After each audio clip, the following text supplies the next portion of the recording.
La colère. On l'a tous ressenti. Au volant, quand quelqu'un nous coupe la route. Au travail, face à une remarque injuste. Ou à la maison, dans une dispute qui dégénère trop vite. Sur le moment, la colère semble justifiée, parfois même nécessaire. Mais après coup, on regrette. Des mots trop durs, des gestes irréfléchis, ou simplement une énergie gaspillée. Les stoïciens considéraient la colère comme une maladie de l'âme. Pour eux, perdre son sang-froid, c'était se rendre esclave de ses émotions. Alors, comment apprendre à garder son calme, même dans les situations les plus tendues? C'est ce que nous allons voir ensemble avec la méthode stoïcienne. Sénèque, dans son traité de la colère, écrit « Rien n'est plus honteux que de se laisser dominer par la colère. » Pourquoi? Parce que la colère nous fait agir contre notre propre raison. Elle prend le contrôle de notre esprit et nous fait souvent dire ou faire ce que nous regrettons ensuite. Pour les stoïciens, une émotion n'est pas mauvaise en soi. Mais quand elle devient excessive, quand elle gouverne nos actions, elle détruit notre jugement. Et le rôle du sage, c'est de rester maître de lui-même, même quand tout autour semble provoquer sa fureur. En d'autres termes, ce qui arrive ne dépend pas de nous. Mais notre réaction, elle, nous appartient toujours. Imaginons une scène. Tu conduis tranquillement et quelqu'un te coupe brutalement la route. Réflexe immédiat. Ton cœur s'emballe, la colère monte, tu klaxonnes, tu insultes peut-être. Et pourtant, tout cela ne change rien à l'événement. L'autre conducteur ne t'entend pas, ne change pas, mais toi, tu brûles ton énergie et ton calme intérieur. Marc Aurèle, empereur de Rome, affrontait chaque jour des complots, des trahisons, des injustices.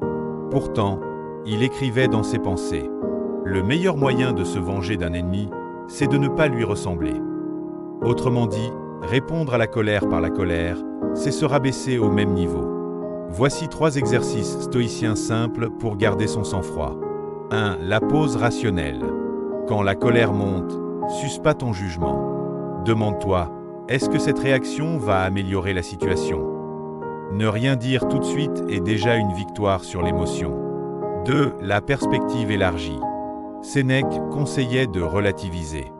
Dans quelques jours, cette colère sera passée. Alors pourquoi l'entretenir maintenant? Prends du recul. Est-ce que cette situation aura encore de l'importance dans un mois?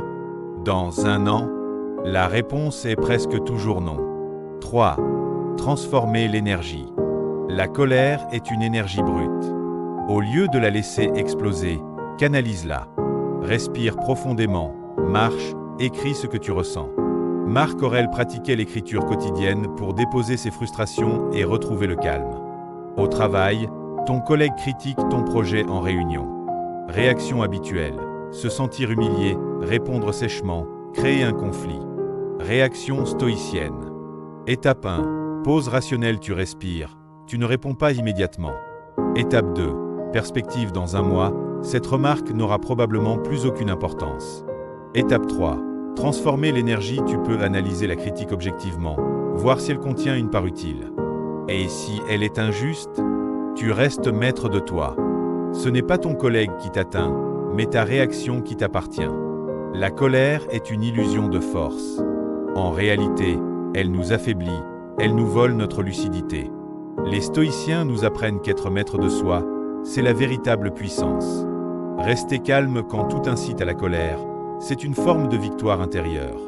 Alors, la prochaine fois que tu sens la colère monter, rappelle-toi, tu ne peux pas contrôler l'autre, mais tu peux toujours contrôler ta réponse.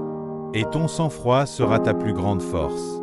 Et toi, quelle est la dernière fois où tu as perdu ton calme? Essaie d'appliquer ces exercices la prochaine fois et partage ton expérience en commentaire. Si tu veux d'autres vidéos pratiques sur le stoïcisme, abonne-toi et on se retrouve très vite pour la suite.